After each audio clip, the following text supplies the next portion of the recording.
Après la fermeture du dernier puits de mine en 1983 et de nombreuses entreprises industrielles de notre département, la fin du XXe siècle est plutôt morose pour Saint-Étienne et sa région.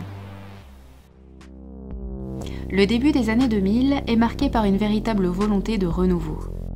Avec le lancement de projets d'envergure comme la construction du Zénith, le nouveau siège social de Casino, ou encore la rénovation du quartier Château-Creux et de la manufacture, la ville se transforme et se modernise.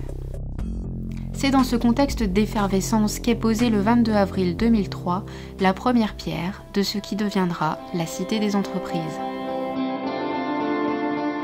Projet à l'initiative de l'UMM Loire et de son président de l'époque, Jean-Yves Nourisson, la Cité des entreprises est l'aboutissement d'une réflexion commencée dès l'an 2000. L'objectif étant de réunir dans un même lieu l'ensemble des services juridiques et de conseils dédiés aux entreprises, ainsi que toute l'offre de formation industrielle. En décembre 2004, l'équipe de l'UMM Loire est la première à s'installer à la Cité des entreprises. Avec une progression du nombre d'adhérents métallurgie d'une part et du nombre de questions sociales d'autre part, l'UMM Loire en profite pour renforcer son service juridique début 2005. Quelques semaines plus tard, leurs collègues du CFAI Loire quittent la rue des Aciéries pour les rejoindre, suivis de près par l'AFPI Loire, installé au Polygone, rue de la Télématique.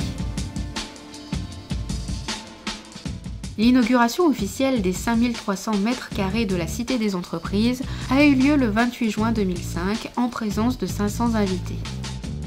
2 mois plus tard, ce sont 380 apprentis qui ont fait leur rentrée, soit 20% de plus que dans les anciens locaux. Cette première promotion découvre un atelier flambant neuf, des salles de cours lumineuses et un équipement informatique et technique renouvelé permettant une pédagogie innovante. 4200 m² de locaux sont ainsi dédiés à la formation, avec une capacité d'accueil journalière de 450 personnes.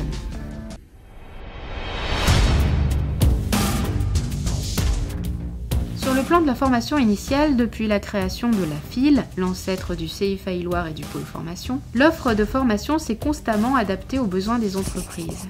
À la fin des années 80, la première promotion du CFAI Loire ne comptait que 12 candidats répartis dans une unique filière en bac pro maintenance.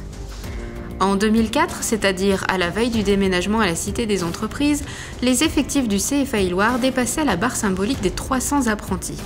Cette progression exponentielle du nombre d'apprentis entre 1988 et 2004 est justifiée par des évolutions majeures des politiques en faveur de l'alternance. En plus d'une politique favorable à l'apprentissage, c'est la technologie informatique qui va faire un bond en avant considérable dans les années 90, ce qui va bouleverser non seulement nos vies quotidiennes, mais également le fonctionnement des entreprises et faire appel à de nouvelles compétences. C'est à cette période que les métiers de la productique vont considérablement évoluer. Par exemple, en usinage, la programmation des machines à commande numérique n'est plus faite par un programmeur dédié, mais directement par les opérateurs.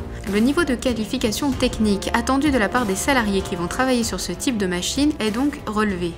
De 90 à 2000, les entreprises investissent dans les lignes automatisées et la robotique, faisant apparaître de nouveaux métiers. En moins de 5 ans, le CFAI Loire ouvre 3 nouvelles formations en productique et en informatique et multiplie ainsi par 13 ses effectifs.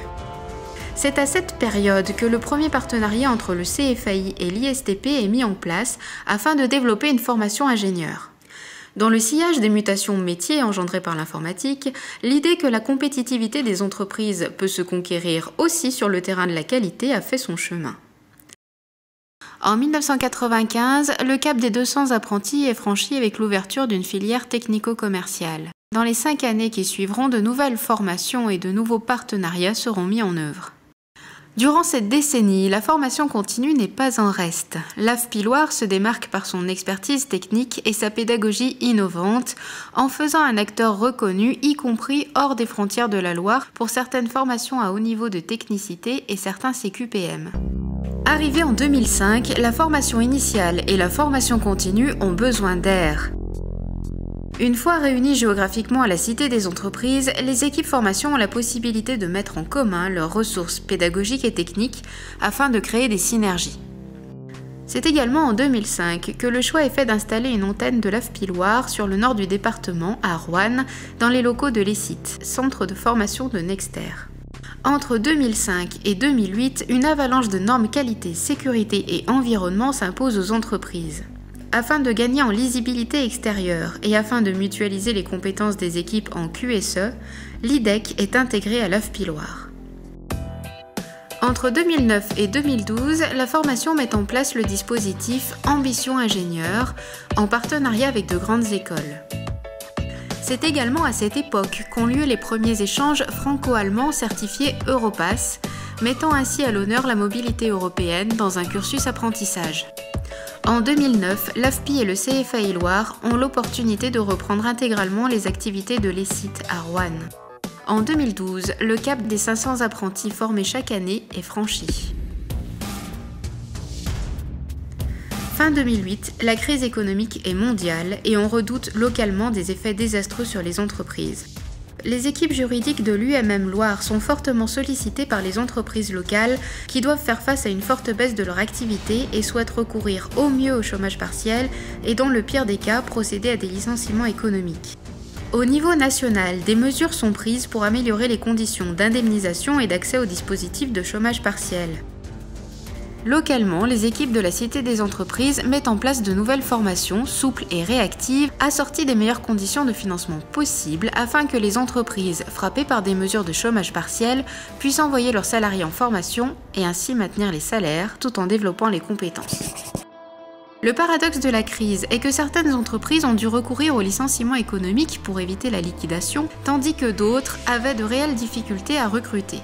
Les réponses apportées à cette problématique des métiers en tension ont été multiples, que ce soit par des dispositifs spécifiques comme les préparations opérationnelles à l'emploi, qui visent à réorienter des demandeurs d'emploi dans l'industrie, ou par le déploiement d'une filière complète en chaudronnerie sur la Loire, les équipes de la Cité des entreprises ont été à l'œuvre. Parallèlement, l'UMM Loire a délivré chaque année 200 à 250 CQPM, qui sont autant de personnes formées à un métier spécifique et dont les compétences sont reconnues par la branche. Ce problème de l'inadéquation entre les besoins des entreprises et les profils disponibles n'est pour ainsi dire pas directement lié à la crise puisqu'il existait déjà avant 2008. Cependant, les fermetures d'usines en 2009 et 2010 ont aggravé le problème en ayant un impact désastreux sur l'image de l'industrie locale. Bonjour, salut les jeunes. Empreints de nombreux préjugés tenaces, les métiers de la métallurgie n'attiraient déjà pas vraiment les foules.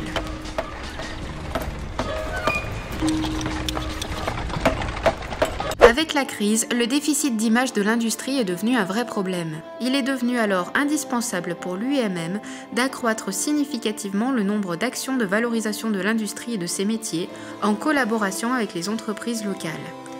Les cibles à reconquérir sont multiples et les terrains de reconquête sont nombreux.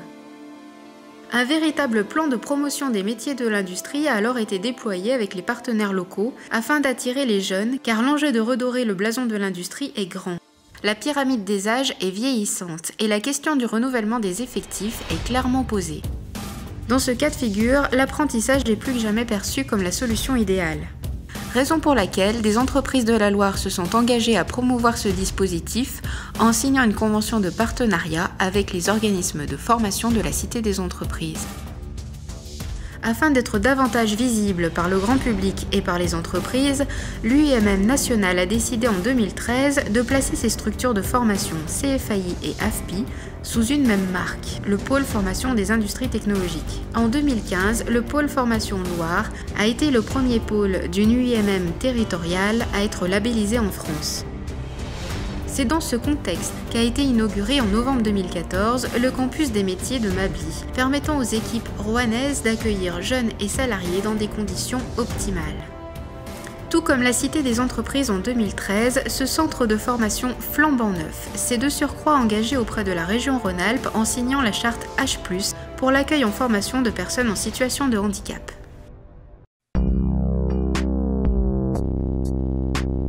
Aujourd'hui, avec la Cité des entreprises de Saint-Étienne et le campus des métiers de Roanne-Mably, l'UMM Loire et ses structures de conseil et de formation font la démonstration que l'industrie et les métiers de la métallurgie, en dépit des difficultés passées et des défis restants à relever, sont et resteront des acteurs majeurs de l'économie ligérienne.